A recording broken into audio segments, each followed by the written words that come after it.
algo como preparado para decir o preguntas o cómo quieres? No, yo creo que más bien, digamos, qué temas quieres manejar y los comentamos. A mí me interesa hablar de la relación que hay en la desaparición forzada.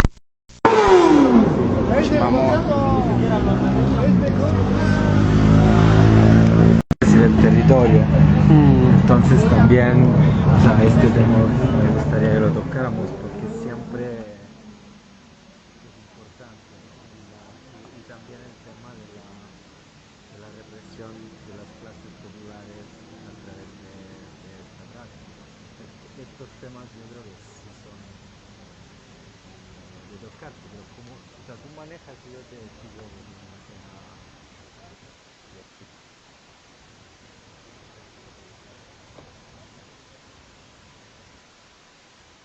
Muy buenas tardes, compañeros y compañeras. Vamos a dar inicio con esta conferencia magistral con Federico Mastrogiovanni. Algunos ya lo conocen, es autor del libro Ni vivos ni muertos, uno de los libros pues importantes que hay que leer, que hay que estudiar para entender la desaparición forzada en México. También es autor de otros libros con otros temas, es periodista, es escritor. Y bueno, vamos a tratar de que también sea una charla esta conferencia. Entonces, si tienen preguntas, si tienen dudas, comentarios, pueden hacerlo sin necesidad también de esperarnos hasta el final de la exposición, sino si surge algo que consideran interesante, incluso para profundizar. Mi nombre es Héctor Cerezo, soy del Comité Cerezo México, me toca pues presentar esta conferencia magistral y pues vamos a empezar en este marco. Como ustedes saben, hoy en México y en muchos países de América Latina se lleva a cabo la Semana Internacional del Detenido Desaparecido, una semana donde las organizaciones, colectivos de familiares hacemos actividades para visibilizar el gran problema de la desaparición forzada en nuestros países y también visibilizar pues a quienes se llevaron, ¿no? Y qué hacían y el por qué los detuvieron, desaparecieron. Este concepto de detenido desaparecido que su origen es Sudamérica, en las dictaduras argentinas, chilenas. Bueno, en México también en esas décadas se retoma el concepto, se retoma la fecha y posteriormente hay un impasse a finales de los 80s, principios de los 90 y es hasta el año del 2010 que nosotros, agrupados en la campaña nacional contra la desaparición forzada, relanzamos esta Semana Internacional, que es la última semana de mayo. Culmina como siempre en una marcha el 30 de mayo, en esta ocasión del Ángel de la Independencia del Zócalo de la Ciudad de México a las 11 horas, a la cual están todos y todas invitados. Y es una semana importante porque también es una forma de decirle al gobierno que a pesar de los años se sigue con esta exigencia de la presentación con vida de todas aquellas víctimas de desaparición forzada en el país. En este marco, en esta semana, en este plantón popular, que año con año, desde el año 2019, se viene realizando por diversas organizaciones, entre ellas el Frente Nacional de Lucha por el Socialismo, la Organización de Lucha por la Emancipación Popular, el Comité Cerezo México, el Comité de Familiares de Detenidos Desaparecidos hasta encontrarlos, y otras organizaciones que han sido solidarias con esta lucha, con esta demanda. Pues vamos a iniciar esta conferencia un poquito pues preguntándole a Federico, cuando escuchamos esta palabra de desaparición forzada o de detenido desaparecido, ¿qué es lo que nos remite? Tomando en cuenta que ya hay un discurso por parte del gobierno, hay un discurso por parte de medios de comunicación, de algunas también organizaciones de la llamada sociedad civil que colocan esa palabra o no la colocan, ¿no? También es justo decir que para muchos se quedan en el concepto de personas desaparecidas y ya no dicen desaparición forzada o detenido desaparecido. Pero ¿a qué nos remite en este país, México 2023, cuando escuchamos este concepto de desaparición forzada? Tal vez por ahí podríamos iniciar con Federico y vamos a ir abordando otros temas como pues, las causas de la desaparición forzada en México, las formas en las que el Estado desaparece, y también un poco esta relación entre desaparición forzada, defensa del territorio, desaparición forzada y las empresas transnacionales o nacionales, desaparición forzada y los grandes proyectos neoliberales que se han impuesto en el país, esta relación entre desaparición forzada y esta violencia desbordada, aparentemente caótica, aparentemente sin sentido, que viven todavía en muchas partes del país, ¿no? Entonces vamos a darle pues un aplauso y la bienvenida a Federico. Buenas tardes, muchas gracias Héctor, que bueno que ya haya salido el sol, como es que ahora lo tenemos enfrente y no por los lentes, pero si no, no los veo. Es un tema que me parece muy importante remarcar y también hacer estas distinciones, ¿no? Entre, en el lenguaje entre personas desaparecidas y desaparición forzada o detenidos desaparecidos que de alguna manera tienen un significado y un peso. Precisamente es lo que yo aprendí cuando empecé a interesarme, a investigar sobre este tema aquí en México, justo hace 13 años, en 2010.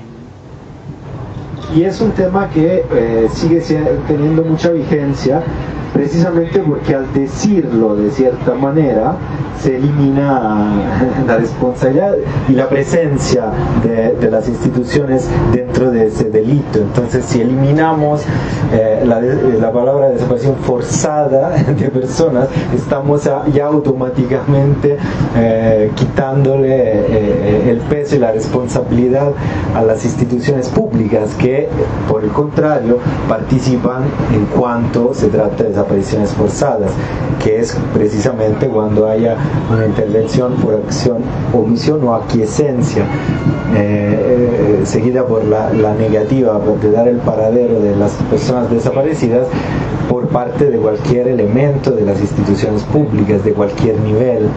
Y eso también es un tema que, por lo menos visto desde mi campo, que es la narración también, es importante cómo se narran y cómo se explican y cómo se dicen las cosas.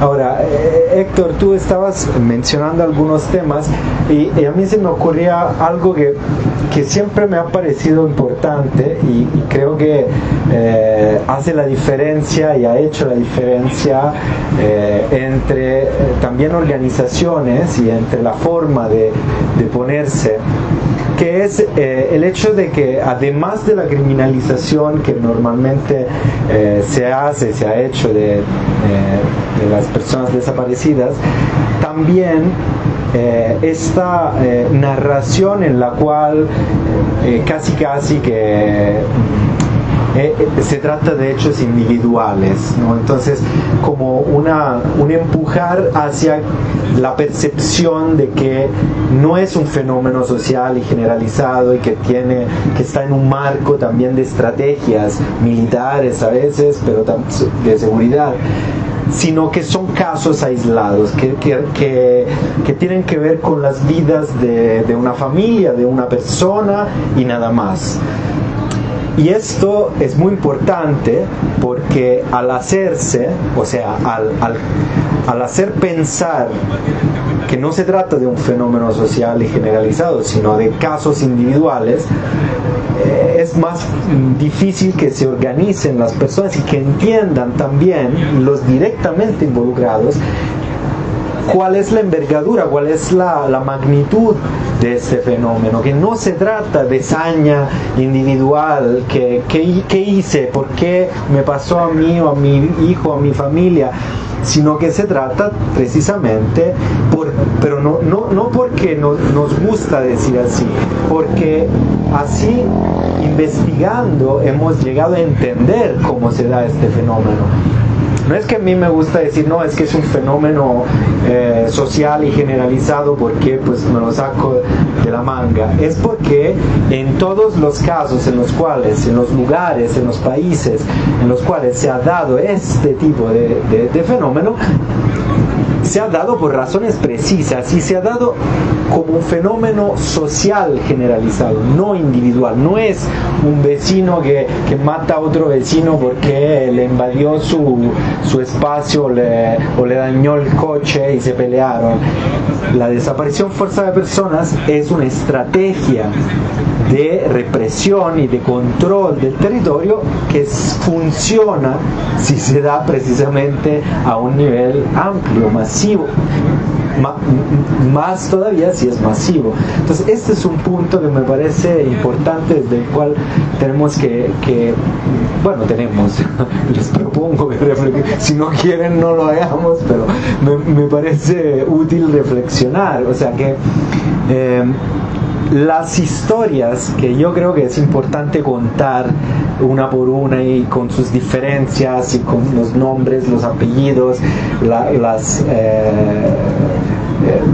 características de cada una de las historias de desaparición.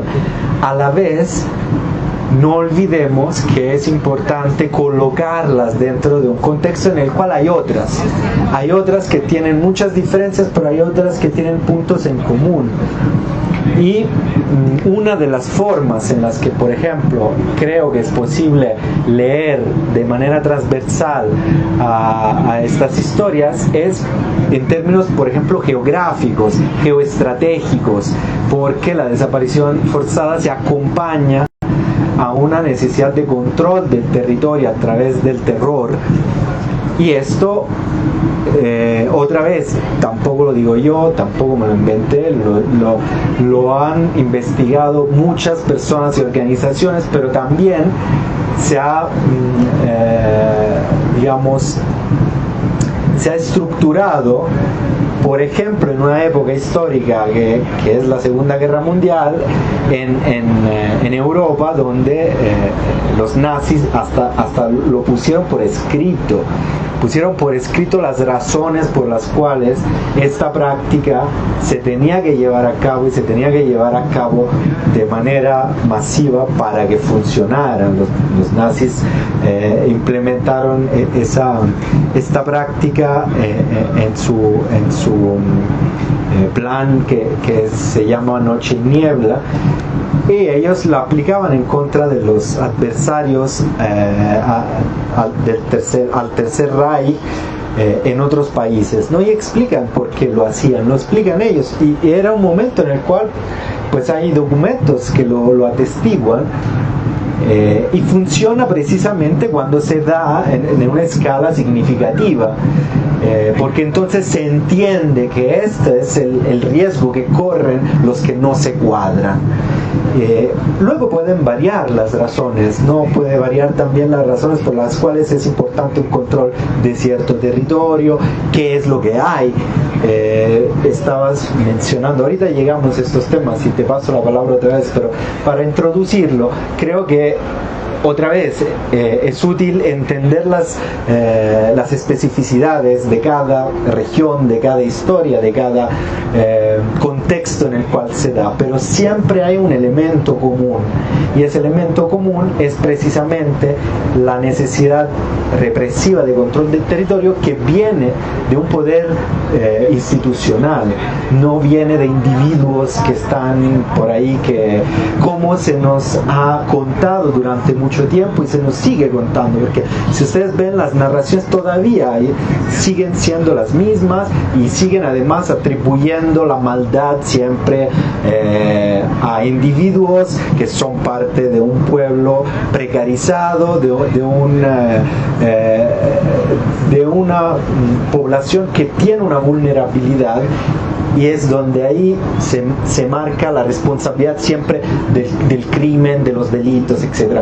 Y siempre se elude esa responsabilidad que tienen pues partes de las instituciones a varios títulos y de varios niveles, porque también puede haber una participación que está basada en la ignorancia de un funcionario de un ministerio público. Esa también es una participación. Es que todo el mundo está ahí queriendo aniquilar a la población, pero participa de maneras distintas. Entonces quería poner en la mesa estos elementos y a ver dónde nos llevan.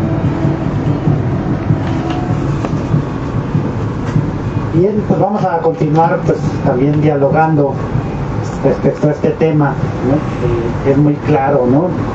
El simple hecho de nombrar esta política ya nos sitúa en ciertas concepciones o visiones del mundo, ¿no? Y lo decía muy bien, cuando decimos personas desaparecidas así a secas, sin apellido, pues es casi decir pues personas que pues, se sumaron. ¿Por qué? Pues quién sabe. Pero si decimos detenido desaparecido, si decimos víctima de desaparición forzada, es que la responsabilidad es estatal, ¿no? Ya lo decía Federico.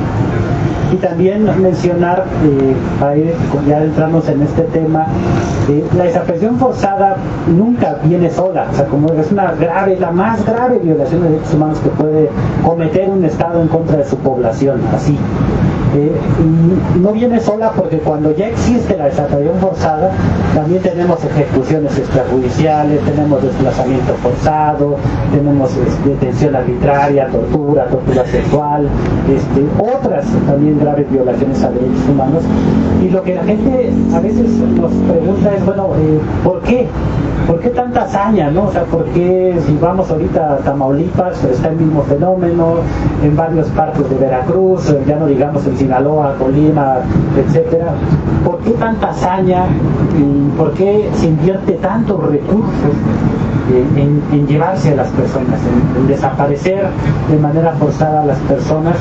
¿Qué hay detrás, no? Para no quedarnos, como dice Federico, en la maldad de una persona, porque efectivamente puede haber personas muy malas que hacen eso, pero tiene que ver con algo estructural y también tiene que ver con un aspecto económico, ¿no? Que es lo que a veces en las academias siempre les decimos, ¿no? A los estudiantes pues, de licenciatura, maestría, doctorado, o sea, no sean malos, ayúdennos a estudiar, a investigar esa relación entre política económica, política neoliberal y desaparición forzada. ¿Hay una relación o no hay una relación entre el modelo extractivista, económico, capitalista y las desapariciones forzadas y todo lo que viene alrededor?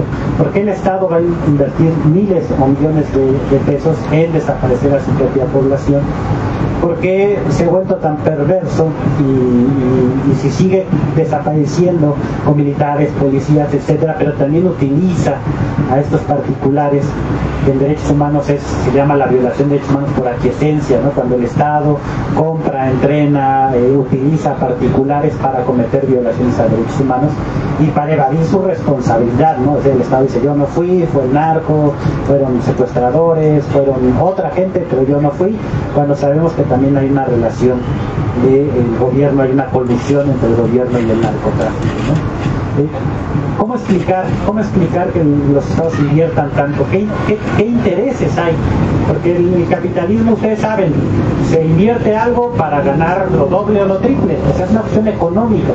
¿Por qué están invirtiendo gran cantidad y qué es lo que van a ganar? ¿No? Y eso tiene que ver también, no solamente los autores materiales, intelectuales de la desaparición forzada, que a lo mejor pueden ser conscientes o no de todo esto, pero los facilitadores, los beneficiarios de esta política, quiénes son en México, cómo se está dando este fenómeno, y a lo mejor por ahí podemos pedirle a Federico que nos dé más elementos para entender esta relación.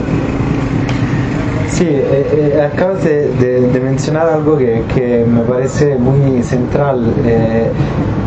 No necesariamente las personas que llevan a cabo ciertos delitos están conscientes de toda la estructura y de todas las conexiones que hay. básicamente porque pues no se tiene por qué.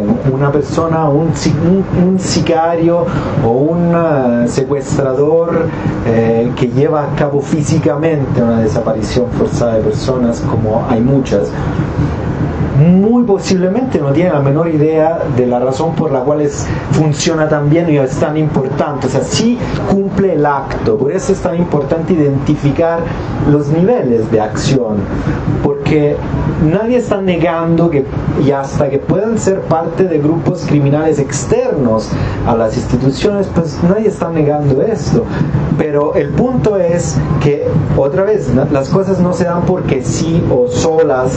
A lo mejor, precisamente, si pasa una vez, puede haber toda una serie de razones individuales, pero si ya se vuelve un fenómeno que involucra decenas o cientos de miles de personas, evidentemente no es una serie de casos aislados, sino se trata de un fenómeno social. Y así se tiene que manejar. Ahora, entonces hay varios niveles en los cuales estaba leyendo ahora esta publicación que me acaba de enterar de Fragua, y en la primera plana estaban hablando de la minería y de la ley minera. Este es un tema importantísimo. Si estamos hablando de que el 60% del territorio nacional está concesionado a empresas nacionales o internacionales extractivistas, si estamos hablando de que, lo leo acá, entre los años 2000 y 2018, que son los años donde más desapariciones forzadas y desapariciones de personas hay, las mineras extrajeron 5 veces más oro del territorio que todo el que se explotó durante la colonia. O sea, aquí estamos, ese es uno de los temas, la extracción minera de importantes recursos minerarios, se dice, o mineros, perdón, de repente me paso al italiano, de importantes recursos de la minería, como por ejemplo el oro, el cobre, el hierro, la plata, hay un montón de materiales. ¿Y cuál es esta relación? ¿Por qué tienen tanto poder estas empresas hasta que pueden manipular el mismo Congreso después de que sale una propuesta de ley y luego llega a votarse otra completamente distinta que sigue favoreciendo a las empresas mineras? ¿Por qué tienen tanto poder? Hemos tenido alguna vez una idea, se nos bombardea todo el tiempo con noticias sobre el narcotráfico, ya sabemos todo del fentanilo, aunque nadie lo haya visto. Sabemos todo de esto, sabemos todas las telenovelas posibles de los familiares de los narcotraficantes, como si fuera un tema que todos tenemos que manejar, pero no sabemos, por ejemplo, cuáles son las ganancias de las empresas mineras, no sabemos cuál es el moche que las empresas le dan a los políticos para favorecer, por ejemplo, a los administradores de todos los niveles, para favorecer el desplazamiento forzado, la desaparición forzada de personas en ciertos territorios, para que en esos territorios después se pueda militarizar y entregárselos a las empresas que van a explotar los recursos naturales que hay ahí. ¿Cuáles son las ganancias? ¿Cuál es la magnitud de estos negocios? Esto debería ser uno de los temas para poder entender lo que estaba planteando Héctor hace un momento. O sea, si alguien, y esto lo sabemos porque todo funciona así, si alguien toma unas decisiones y se arriesga o implementa directamente o indirectamente o favorece este tipo de delito contra su propia población, ¿cuál es la ganancia que obtiene? Porque no es que este era precisamente el tema que me importaba al principio de mi investigación. No se hacen las cosas, digamos, de manera casual y sin sentido. Eso también vendernos la idea de que eso es un caos que no tiene ninguna lógica y ninguna justificación. Eso también nos desvía del entendimiento, yo creo, porque tiene perfectamente una lógica y es negocio, y es un negocio, y es un negocio que tiene evidentemente costos y ganancias. Y los costos en este caso son las vidas de las personas. Ahora, ¿cuáles son las ganancias para que sea viable pagar un costo tan alto? Esto es lo que a mí me interesa que intentemos entender. Ahora, la respuesta seguramente no es unívoca, hay un sinfín de explicaciones, pero tenemos que hacer el esfuerzo de tratar de ampliar la mirada y meter dentro de esta, digamos, de este tablero de ajedrez muchas piezas que aparentemente están fuera del ajedrez. Ahora, varias de esas piezas son las empresas energéticas, de minería, de petróleo, de gas, pero también son las empresas que construyen las pipelines, por ejemplo, ¿no? Como se llaman, para transportar el crudo, o hay otros intereses que tienen que ver con no solo con la explotación, sino con, ¿cómo se dice?, la transformación también de los recursos naturales. O sea, no es solo la extracción, es la transformación y es el transporte, y es uno de los temas. Ahora, yo creo que una manera para orientar en una dirección que nos ayude a entender mejor este fenómeno, precisamente a partir de las preguntas que hacía Héctor, es si este es el costo, ¿cuál será la ganancia? ¿De dónde viene esta ganancia?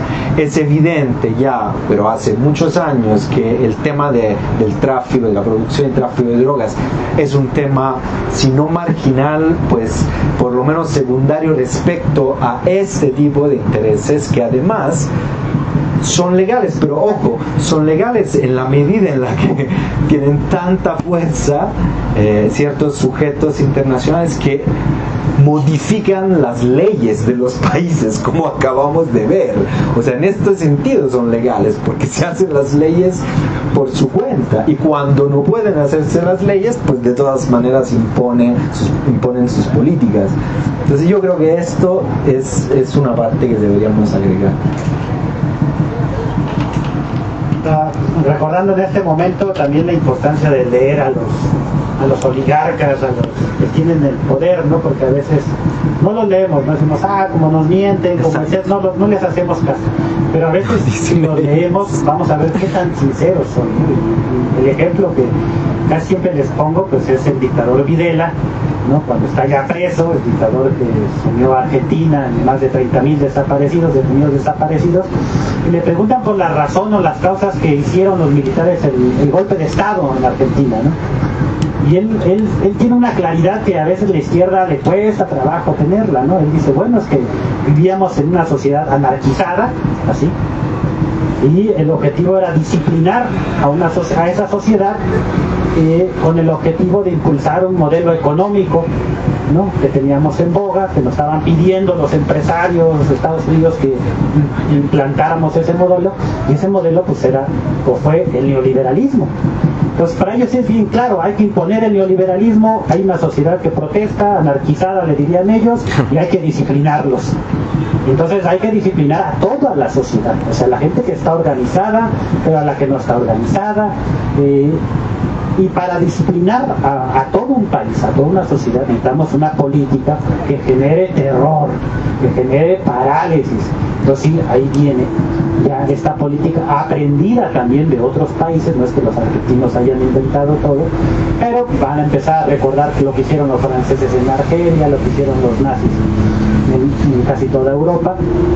Recuperan la desaparición forzada como esa política específica que genera terror en la población y elimina la disidencia política, pero también es como una vacuna a la gente que no está organizada. O sea, Estás organizado, te pego. No estás organizado, te pego 2 veces. Y dice, pero ¿por qué a mí me pegas 2 veces si yo no estoy organizado? Para que no se te ocurra jamás en tu vida organizarte. Muy a la onda preventiva de los gringos, ¿no? Sí. Invado este país porque para prevenir cualquier cosa te invado, te mato, etc. Entonces, sí hay que leer a estos grandes pues dictadores, gobierno, empresarios, etcétera, porque también vamos a encontrar la explicación sobre la naturaleza del Estado. Yo me acuerdo que hace como 10 años compartíamos con algunos colegas de las ONGs, de esas super ONGs, que efectivamente no van a estar aquí, pero son super ONGs. Pero había uno que me caía muy bien porque decía, es que hemos llegado a una conclusión después de 10 años de estudio, por fin sabemos lo que está pasando en México. No, pásame, ¿no? ¿Qué está pasando? Dice, no, es que hemos descubierto que el Estado mexicano en realidad responde a intereses de las empresas transnacionales. Neta. Me volteé yo sorprendido y dije, camarada, Lenin lo dijo No en era 1902, ¿no? No era yo, estoy actuando de... Aquí, camarada, yo casi lo abrazo, la bandera roja, la internacional. Dije, esa conclusión la llegó Lenin en 1902. ¡Qué bueno!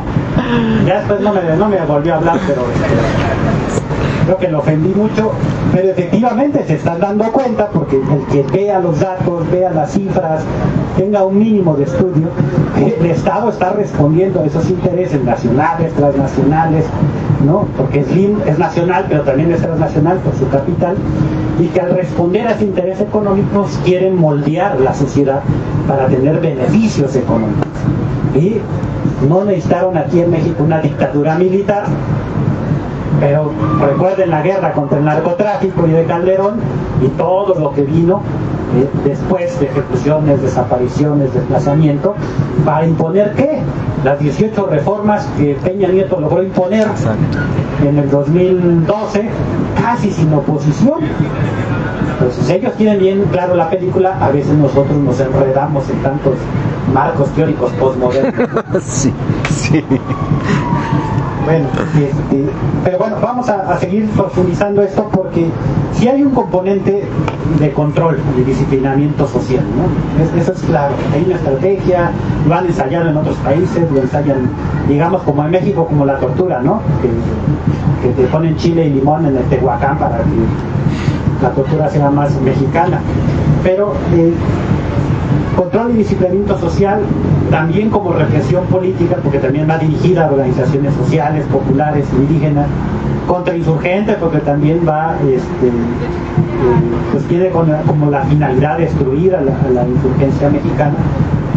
¿Qué otros aspectos nos sirven, Federico, para entender la desaparición forzada, ¿no? A lo mejor al inicio lo tocábamos un poco lo mediático, cómo se menciona, y cuál es la relación, si decimos, si los grandes medios de comunicación son empresas y el Estado responde a esos intereses de las empresas, pues el discurso de las empresas, o que nos dan en los grandes medios de comunicación, también tiene una intencionalidad, ¿no? Sí. ¿Cómo no ser ingenuos ante eso? Sí. Sí, de hecho esto para mí fue uno de los primeros pasos cuando empecé tratar de entender qué se estaba contando.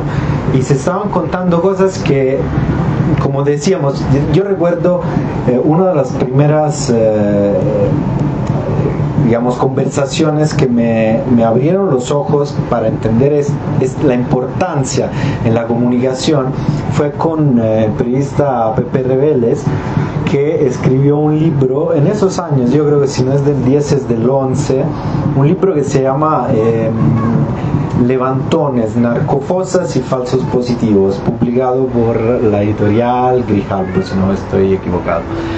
Y en ese libro él mencionaba tres conceptos, el tercero de los cuales, los falsos positivos, es mucho más desarrollado en Colombia, por ejemplo. Conozco varios colegas periodistas que han trabajado mucho en Colombia y siguen trabajando este tema. pero él me hacía pensar en la forma en la que estábamos escribiendo, estábamos contando las cosas. Entonces él me decía, no, porque los levantones, ¿qué son? Me preguntaba, y yo digo, no, pues no sé, yo le vengo a preguntar a usted. Me dice, no, es que te estoy preguntando para que tú me digas dónde encuentras este concepto, por ejemplo, jurídicamente.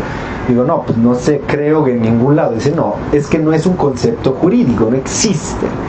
Ese concepto lo han creado probablemente a algún genio de las instituciones y luego se ha difundido como un virus por parte de los periodistas y luego en la población. Y como decíamos anteriormente, de la misma manera en la que personas desaparecidas ya elimina un actor, lo mismo pasa con palabras como levantón.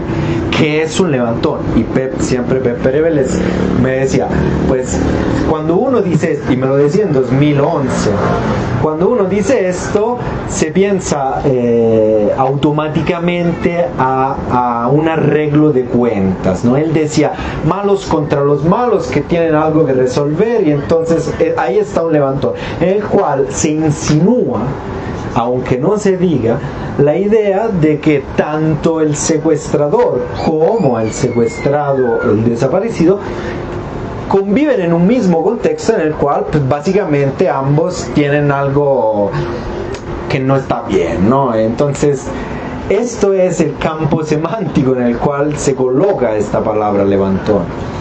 Y es muy importante porque nosotros interiorizamos toda esta serie de palabras de la misma manera en la que podría decirse otro concepto que está en el título del libro, narcofosa. Una narcofosa, yo se lo pregunto siempre a mis estudiantes, siempre. ¿Qué es? ¿En qué piensan? Y siempre, casi todos piensan en algo que es precisamente la razón por la cual se usa esta palabra, como que o las personas que están enterradas eran narcotraficantes o de alguna manera criminales, o los que los metieron en esa fosa clandestina son criminales, o ambas cosas a la vez. Y yo la siguiente pregunta que hago es, ¿pero quién falta? Pues nadie. ¿Quién falta? Pues falta la posibilidad de que, por ejemplo, los que mataron y enterraron ilegalmente en una fosa clandestina fueran miembros de las fuerzas de seguridad del Estado, por ejemplo, ejército, policía. O sea, si yo pienso en narcofosa, automáticamente se sale de la foto la posibilidad de que estén participando de ese delito también miembros de las fuerzas de seguridad, o que hayan participado de manera indirecta funcionarios públicos, presidentes municipales, jefes de la policía, etc. Entonces, esta era una reflexión que para mí sigue siendo fundamental. ¿De qué manera estamos contando las cosas? Claro que si tú vas con una editorial y le dices, no, pues quiero publicar este libro, si le pones narco en medio, seguramente vas a vender más. Y si pones otro concepto que sí es mucho más preciso, nadie te lo va a comprar, y el concepto es macrocriminalidad política, que incluye precisamente esta idea de que participan en el ejercicio de la criminalidad tanto personas que están fuera de las instituciones, entonces privados, entonces pues los que nosotros estamos acostumbrados a considerar criminales comunes o crimen organizado, pero también miembros del Estado y del mundo empresarial. Esa es la macrocriminalidad política, es un concepto jurídico que existe.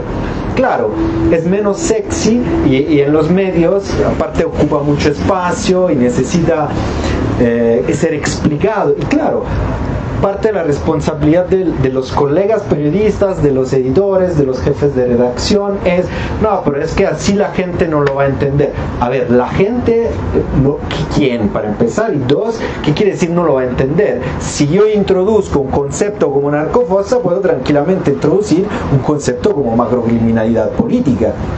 Y todo el mundo lo va a entender en la medida en la que se explique qué es. Entonces, usar este tipo de narración en realidad más bien tiene como siempre una lógica y una función.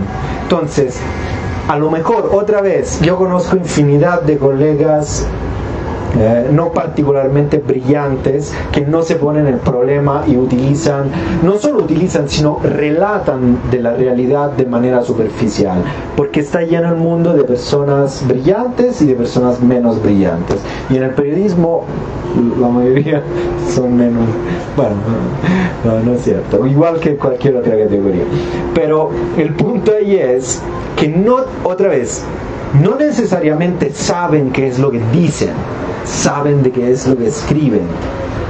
El punto es que son premiados al escribir estupideces o al escribir imprecisiones que son funcionales. Entonces, el periodista, el individuo periodista puede no saber todas estas cosas que estamos diciendo hoy. Es grave que no lo sepa, pero puede no saberlo, y entonces esto de alguna manera hace que su responsabilidad sea relativamente menor. El punto ¿cuál es? Es que más cosas así escriben, más historias enfocadas en esta narración del narco escriben, más avanza y más es premiado. Entonces, ¿por qué razón yo debería renunciar a ser premiado no solo con premios, que también, sino con pues más recursos, con más oportunidades, con aumento de carrera, con más visibilidad? Y esto, claro, que todo el mundo pues le gusta, ¿no? Y entonces, y conozco varios y lo siguen haciendo, claro, y también conozco varios que lo siguen haciendo después de haber platicado y haber razonado sobre estos temas, pero pues el pastel es demasiado invitante como para dejarlo ir. Entonces, ese es un elemento importante, es cuestionar, hacerse preguntas. Yo lo digo desde el periodismo, obviamente, es mi profesión, pero también pues desde quien lee los medios, quien accede a la información, a las noticias. ¿Por qué razón yo tengo que seguir leyendo? El otro día le mandé a varios amigos, digamos, compañeros de lucha, les mando links de las pendejadas perdón, pero así estos son, pendejadas que escriben, ¿no? Entonces el otro día estaba leyendo una mayor y decía, pero ¿cómo es posible? Yo con esta persona, no voy a decir nombres, pero yo con esta persona lo he razonado, sé que sabe, pero ahora que entiendes que estás haciendo algo que, a ver, se vuelve la narración parcial de la realidad y la narración deformada de la realidad, aunque no sea mentira, de todas maneras es desinformación. O sea, si yo estoy deformando la realidad y estoy contando que el país está, ¿cómo se dice?, en manos de los cárteles de la droga, y lo repito 50.000 veces al día, estoy construyendo una historia en la cual faltan personajes, y esos personajes son, por ejemplo, las instituciones, son los altos mandos de las fuerzas armadas o de las fuerzas de seguridad no militar, que ya no hay prácticamente, o son los gobernadores, o son los jueces, o sea, toda una serie de piezas que sí importan y que no están para nada rebasadas por grupos o cárteles, como los llaman.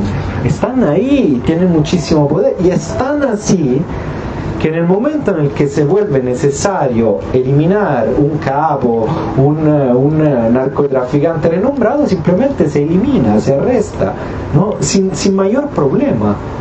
¿Y esto qué significa? Si yo tengo el poder de arrestar a cualquier persona, detener cualquier persona en el momento que yo quiera, ¿quién tiene más poder? ¿Yo o la persona que está siendo arrestada? Entonces también se construye una mitología, pero otra vez, esto tampoco lo digo yo, esto lo escribió Luis Astorga hace décadas, la mitología del narcotraficante, lo escribió Osvaldo Zavala hace algunos años, o sea, mucha gente ha razonado sobre estos temas y están ahí. Entonces, para concluir y pasar otra vez la pelota, porque soy muy futbolero, aunque tú no, pero la pelota, Héctor, creo que por un lado hay también una exigencia de más profesionalidad y más seriedad, que no quiere decir ser aburrido y no reír. La seriedad quiere decir rigor periodístico en los profesionistas, pero también de nuestra parte atención, qué es lo que estamos recibiendo, qué es lo que estamos leyendo y qué es lo que estamos de alguna manera avalando a través de nuestra postura y de nuestra discursividad. Y pues ya. Así me gusta el fútbol. ¿Sí te gusta? Sí, lo aprendí a jugar en la cárcel, entonces. ¿Cómo no? Sí me gusta, sí me entretenía. Le agarré pasión ahí. ¿En serio? ¿En serio? Muy bien, muy bien. Bien, en esta también, como en estas ideas, ¿no? Hay algo que también se ha posicionado mucho en el discurso, que nos dicen, que nos dan esa como explicación, dirías tú, deformada de la realidad, ¿no? Dicen, bueno, es que el narcotráfico se ha vuelto tan poderoso, tan grande, que empezó infiltrando al Estado desde la presidencia municipal. Eso me encanta. Y luego se fue al estatal, y luego tenemos a García Luna, ¿no? Ya secretario de Seguridad Pública. Pero en realidad lo que dicen es que se ha infiltrado, o sea, se ha adueñado del Estado el narcotráfico. Entonces viene la teoría del narcoestado o la teoría del Estado fallido, ¿no? Dicen, es que ha fallado el Estado en su vertiente democrático liberal de derechos y pues es un Estado deficiente, ¿no? Nos han rebasado, ¿no? Como si fueran el narco, ese actor mucho más poderoso que cualquier empresa petrolera, minera, etcétera, etcétera, ¿no? Y en este discurso del Estado fallido, no me acuerdo porque escribimos un artículo como comité, dice, ¿el Estado fallido o estafa ha habido? ¿No? Porque nos estaban engañando con un discurso de un Estado débil, un Estado con capacidades diferentes, al cual había que apoyar ¿en qué?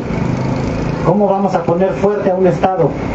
Con el ejército, pues mayores militares, mayores policía, mayor seguridad. Entonces, una parte de la izquierda se compró ese discurso, se compró ese discurso del Estado fallido y favoreció estas políticas de un Estado fuerte, ¿no? Entonces hay que aceptar el dinero de los gringos y de todas estas, pues ya no quiero decir que organizaciones, para que el Estado sea un Estado fuerte, ¿no?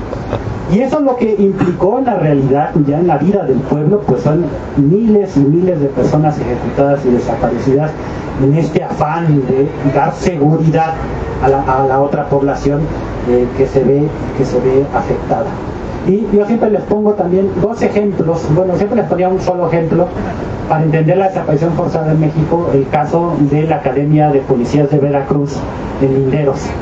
Porque es un caso muy estudiado, es un caso típico de cómo la policía estatal forma unas fuerzas especiales de la policía con los militares marinos y se dividen en dos grupos, un grupo que va, identifica, detiene a las personas, se los entrega al otro grupo y el otro grupo tortura, desaparece, ejecuta en la misma Academia de Policías de Veracruz. O sea, no estamos hablando de un lugar secreto, etcétera, en la Academia de Policía de Veracruz, y esa es una forma que se utilizó en otros estados. Hoy tenemos la documentación también del estado de Oaxaca, porque estamos acompañando el caso del Mundo Reyes Amaya y Gabriel Alberto Cruz Sánchez, y en este análisis de contexto que luego el gobierno le da muchas vueltas, también un grupo de fuerza especial de la policía de Oaxaca, dedicado exclusivamente a detener, a desaparecer, a torturar, a ejecutar, etcétera, utilizando instalaciones de la propia policía, de la propia Procuraduría del Estado de Oaxaca. Ese es como un nivel que está operando, ¿no?, de policía municipal, policía estatal. Siempre la pregunta que nos hacemos es, ¿y el ejército nunca supo qué estaba pasando? ¿El gobernador no supo? ¿La marina? Todos los servicios de inteligencia que están en México, en el mundo, nunca nadie supo nada?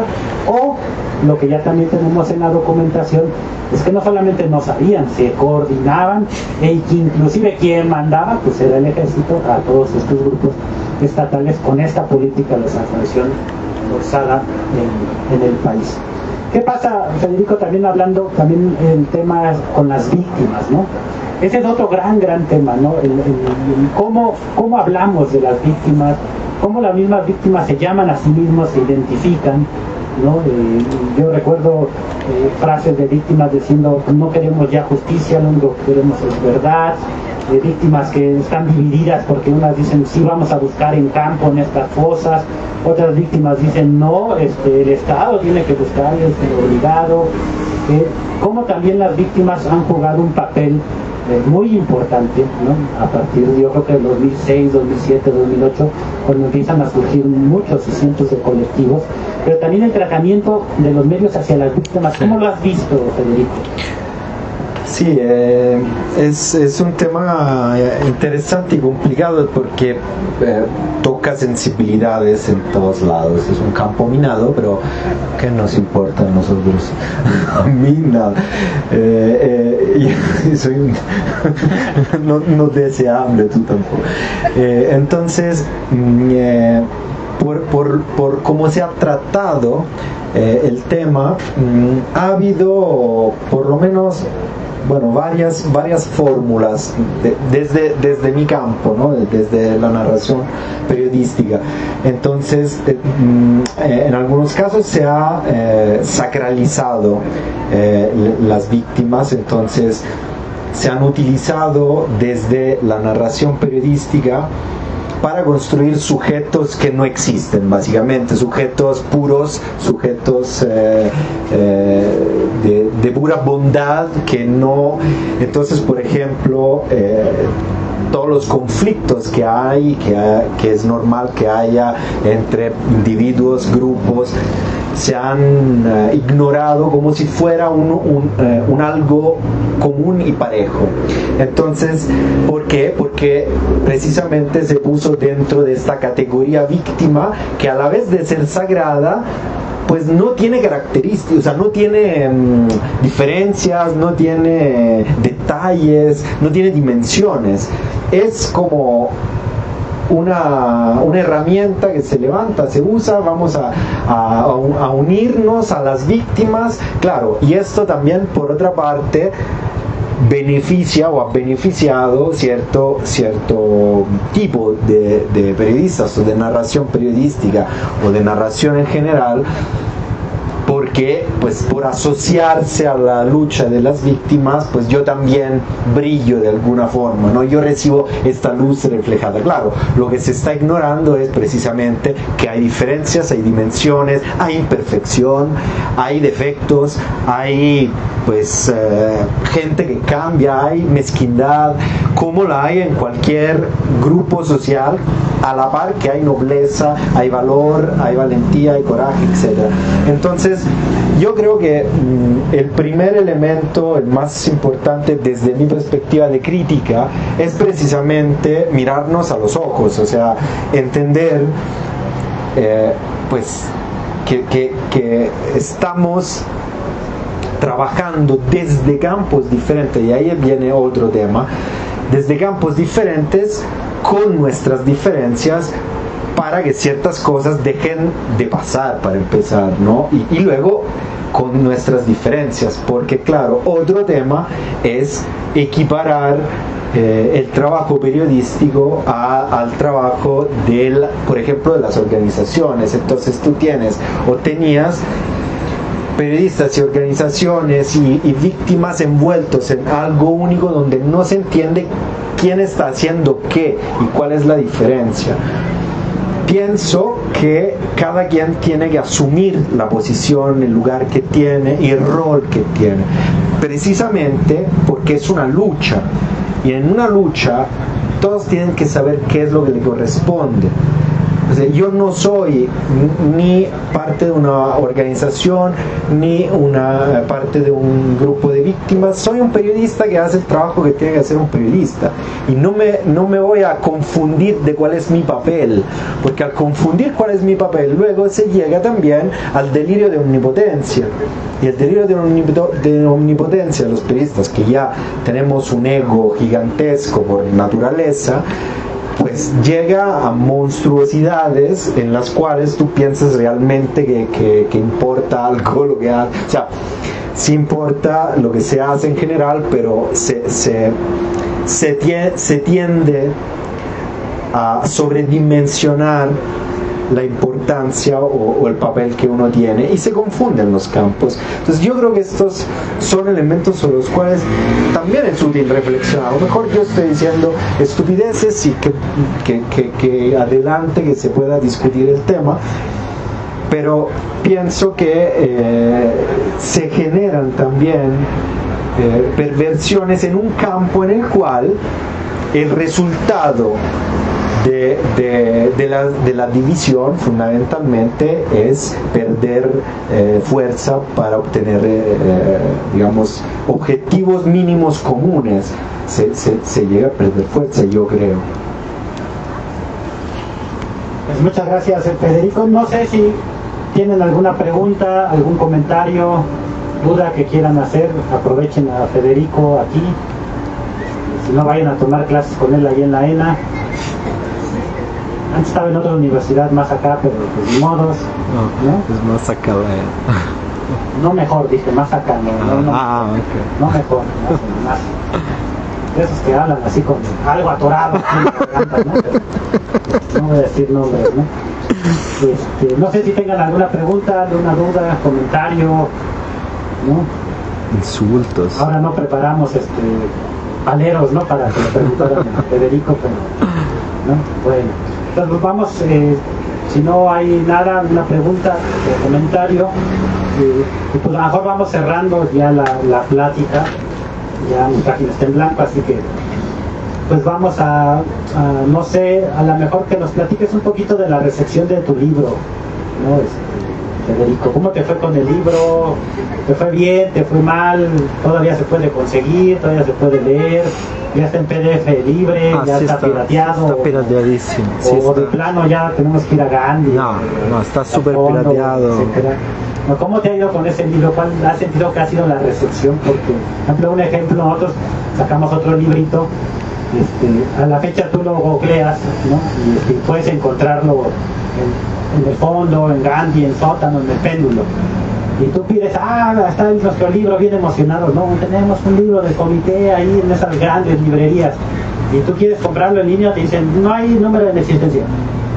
Y la otra, no tiene ningún libro en sus librerías, ¿no? Entonces es triste, ¿no? Pero espero que te haya ido mucho mejor a ti, ¿no? Bueno, para empezar, quiero decir que el libro que hicieron es una pieza fundamental. De verdad, yo estaba muy contento de cuando salió y cuando me lo mandaron, porque es un libro extraordinario, tanto por la sustancia y el contenido es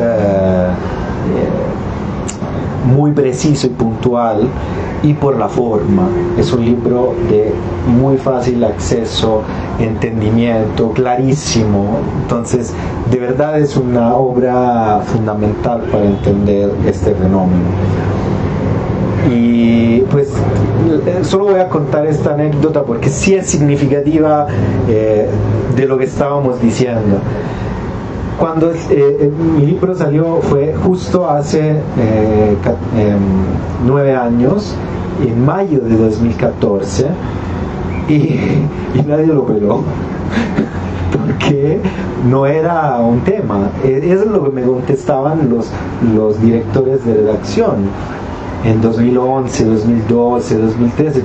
No es un tema, el narco es un tema. ¿Tú qué estás hablando? De desaparición forzada, ya no hay desaparición forzada, me decían. Entonces la cosa fue que en los primeros meses era un problema conseguir, por ejemplo, prensa que escribiera no era un problema que luego me lo decía la encargada de la editorial, me decía, es que sí, este periodista sí, pero este no. por esta razón. Y luego, a partir de un acontecimiento central, que fue la desaparición forzada de los 43 de Ayotzinapa en septiembre, entonces se empezó a hablar de ese tema en ciertos medios, y entonces ya los periodistas alfa hablaban de esos temas, y entonces ya se volvió poco a poco la desaparición forzada una... afortunadamente a partir de una desgracia mayor, pero era importante que volviera al espacio público.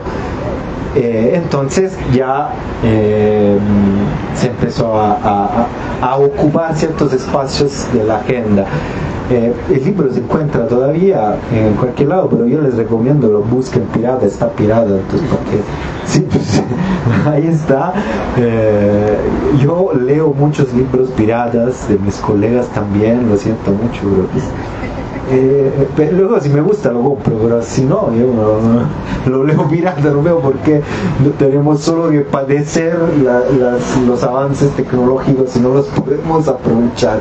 Ahora, esto seguramente la editorial lo censuraría, pero qué me importa, ya dijimos que somos indeseables, entonces pues se resignarán, también la editorial se resignará a perder 30 pesos de ganancia. Entonces búsquenlo, está pirateado en varios formatos. ¿Cómo se llama? Ni vivos ni muertos, ni vivos ni muertos. Ahí está. A propósito, perdóname, quería agregar una cosa. Que tú dijiste algo importante, de todo lo que dijiste era importante, pero esta cosa se me ocurrió y luego se me olvidó, que hay que leer también a esta gente que a lo mejor despreciamos, o nuestros adversarios políticos, etc. Hay que leer también a las empresas. Lo hemos platicado la última vez que nos vimos. Las empresas mismas dicen lo que hacen. Si nosotros nos metemos a sus páginas de internet o a sus medios, sacan un montón de medios en la minería, en la explotación de recursos naturales. Las mismas transnacionales comunican y dan comunicación. Claro, a lo mejor no dicen todo, pero mucha información está presente, y es bueno leer lo que producen. ¿Por qué? Pues muchas veces porque son tan seguros de que no les va a pasar nada, y a lo mejor tienen razón, no les va a pasar nada, que no tienen ningún problema en escribir, por ejemplo, que Kant. Yo recuerdo una nota, pero esa es de decenas que luego he revisado en los años, pero recuerdo que cuando pasó lo de Iguala, lo de Ayotzinapa en 2014, pocos días después sale una noticia creo que en el Financiero o en el Economista, uno de estos dos, siempre me confundo, que hablaba de una minera canadiense que iba a aumentar su producción precisamente en la zona de Cocula, etcétera, en Guerrero. Y ahí sacaban datos y sacaban ganancias, previsiones de ganancias y previsiones de... O sea, estaba todo ahí y me impresionó, y durante mucho tiempo yo lo usé como ejemplo. El hecho de que tranquilamente salió, o sea, y esto en realidad se oponía a esa narración precisamente del narco y del propio Estado, que decía, no, es que la inseguridad hace que las empresas no quieran invertir. Es que es al revés, es que gracias precisamente a esta represión es cuando ciertas empresas tienen más mano libre para poder explotar, y es tan así que te lo están diciendo, una página entera publicada en el periódico descaradamente a 1 o 2 semanas de la desaparición de los 43, hablando de esa misma zona.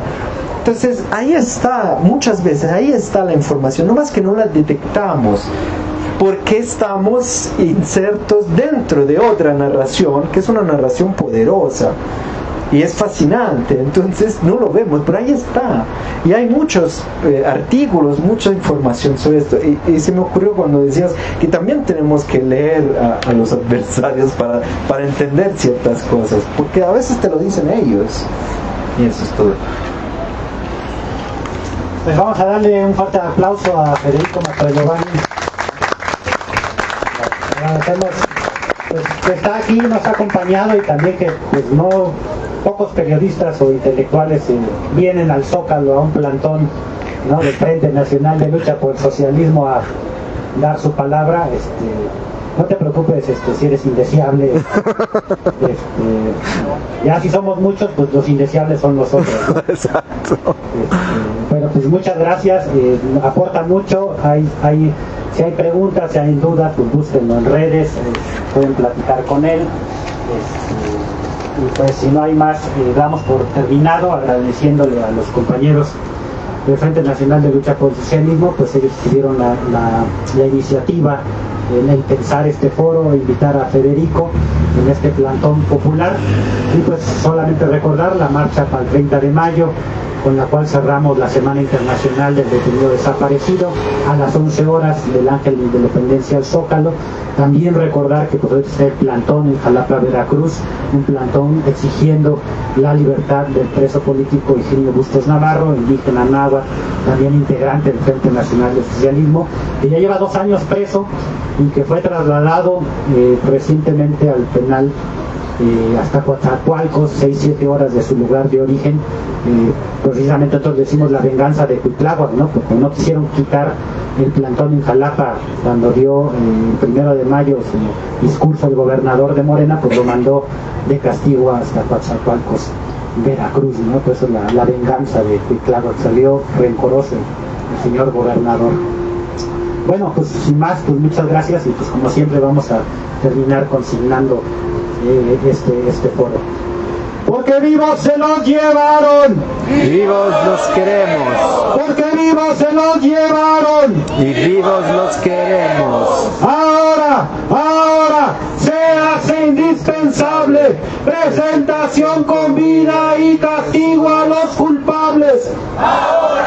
Ahora se hace indispensable presentación con vida y castigo a los culpables. Desaparecidos, Presentación. desaparecidos. Presentación. Muchas gracias.